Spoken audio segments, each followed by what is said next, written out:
Pinagkakaloob ko ang singsing na ito bilang simbolo ng aking walang hanggang pag-ibig sa iyo.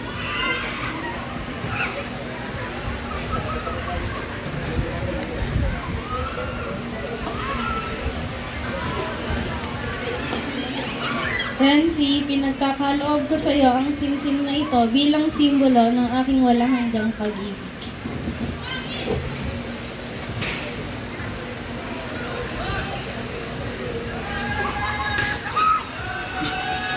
Pwede po lumapit yung may dala po ng aras o yung salapi.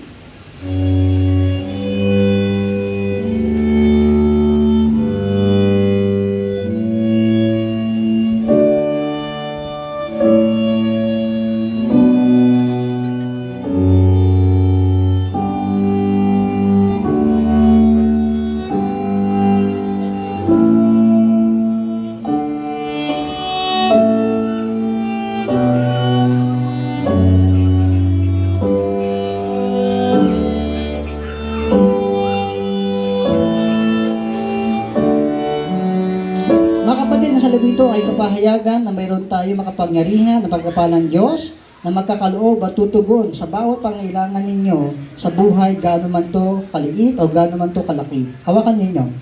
Dalawa kayong humawa. Yan. Hawakan niyo ang salaping ito na inyo sa inyong makamay bilang pagkapahayag at pangako na ang mga pagkapalang ibibigay sa inyo ng Diyos ay hindi sa inyong sarili lamang, kundi ito ay para sa inyong dalawa. At bilang pagkapala ng Diyos, kayo ay magiging tapat sa Kanyang harapan.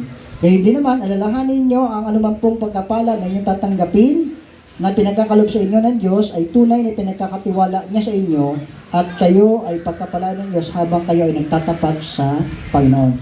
Tayo po ay manalangin. Aming Ama sa Langit, ang dalangin po namin, katulad po ng simbolo ng aras o Diyos, pagpalain niyo po ang pagkasama ng mag-asawang ito o Diyos. At tunay na ang biyaya pagkapala ay dumalik po sa buhay po nila. Huwag niyo silang pagkukulangin, bagkos pasaganayin niyo po sila at pagpalain ang lahat ng gawa ng kamay po nila, maging ang mga hanap buhay po nila at samahan niyo po sila o Diyos. At tunay na tulungan niyo rin po sila maging tapat sa inyong harapan at patuloy na kayo ang mapangalan. Ito po ang dalangin sa pangalan po ng aming Panginoong Yesus. Amen. Maupo muna kayo. Upo na lang kayo kasi yung belo, yung veil, tawagan po natin yung abay ng veil.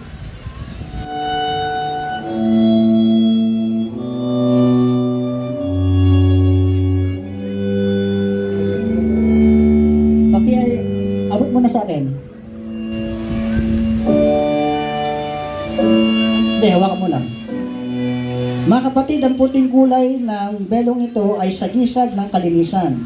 Ang belong ito ay hinabi mula sa telang puti upang magpaalala sa inyo na patanihing malinis ang pag-ibig sa isa't isa ninyo habang kayo ay nabubuhay. Dapat tunay na maging malinis ang pagmamahalan nyo at huwag niyong babahiran ng dumi ang pagkasama ninyo bilang mag-asawa. Sige nga, ikabit na. Ang belo sa balikat ni Renzi ay tanda ng pagkapasan sa pananagutan sa kanilang pagkasama at ang belo naman sa ulo ni Mariel ay tanda ng pagkapasakop sa kanyang asawa. Sa balikat lang. Hindi, tama yan sa ulo. Sa ulo yung babae, sa balikat ang lalaki. Yan. Ito ay simbolo na papasinin niya ang kanyang pamilya. Ito ay simbolo na siya ay magpasakop sa kanyang asawa. Salamat. Yung cord. Pwede pupunta dito yung abay ng cord.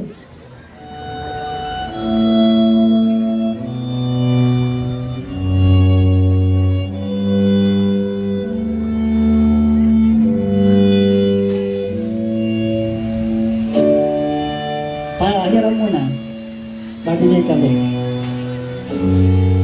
Mga kapatid, ang pamagkis ay nilubid mula sa maraming hibla ng sinulit. Ito ay sagisag ng matibay na tanikala ng pag-ibig na nagtatali at nagbibiki sa inyong dalawa. Pakilagay.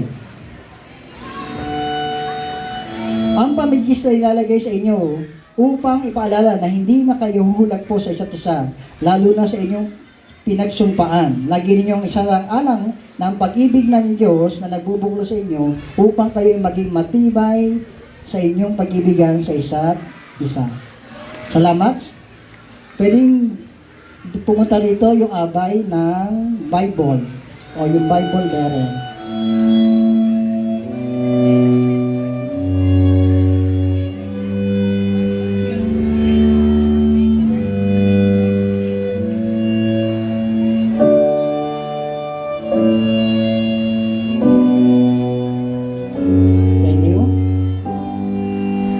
Renzi at Mariel, bilang mananampalataya, naniniwala tayo ng Biblia ay tinasihan ng Diyos at magagamit sa pagtuturo ng katotohanan sa pagbubulaanan sa mga maraming aral, sa pagtutuwid sa likong gawain, at sa pag-aakay sa matuwid na pamumuhay. Hawakan ninyong dalawa.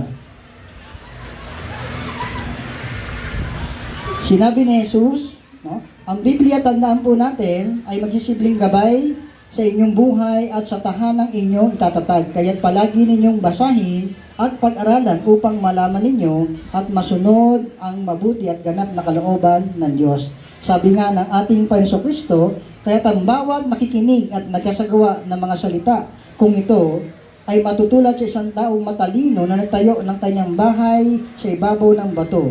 Umulan ng malakas, bumaha at binagyo ng malakas na hangin ang kanilang bahay na iyon, ngunit hindi nagiba sapagkat nakatayo sa ibabaw ng bato. Pakitayo po ang magulang ni Renzi at ni Mariel. Para po sa inyo mga magulang ni Renzi at Mariel, nais ko pong ipaalala sa inyo na ang pag-aasawang ng inyong mga anak ay hindi nangangahulugan na wala na kayong tungkulin sa kanila. Salip, sa lahat ng oras at pangailangan ay dapat ninyo rin silang damayan, hindi upang konsintihin, kundi upang tulungan sa kanilang bagong kalagayan ng pamumuhay. Tungkulin nyo rin po na sila'y payuhan, palalahanan at turuan na mamuhay at magsama ng may kaayusan at kapayapaan. Makatutulong din kayo sa pamagitan ng matyagang panalangin para sa kanilang pagsasama habang sila ay nabubuhay. Dahil po dito, nangangako po ba kayo po mga magulang, na hindi po tutuparin ang inyong mga tungkulin sa kanila? Salamat po at nawa tulungan nyo nga po sila sa kanila pong pagsisimula bilang mag-asawa. Pwede na po kayo po. Pwede po bang tumayo ang mga ninong at ninang?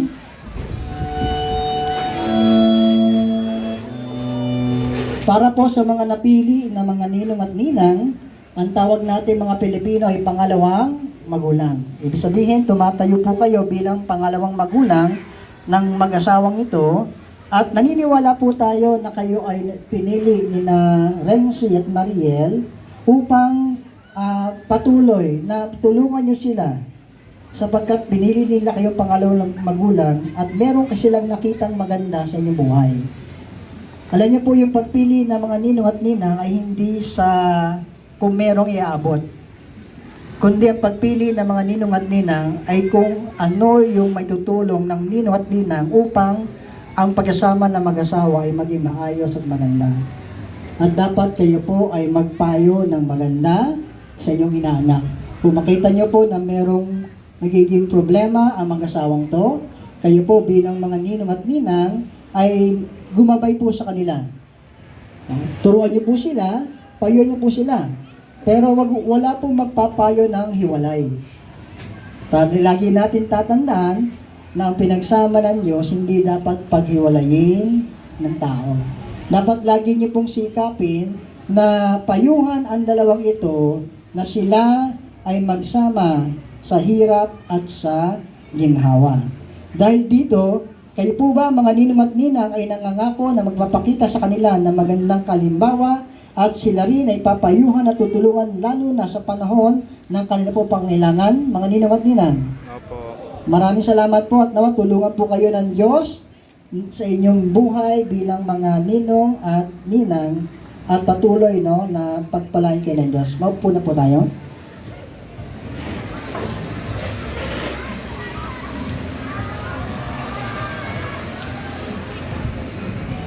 Tayo po tayo mga magbulang. Dito po tayo. Atin pong ipapanalangin ang mag-asawa. Sama na rin po natin mga ninuot ninang. Tayo po kayo sa likod ng mag-asawa.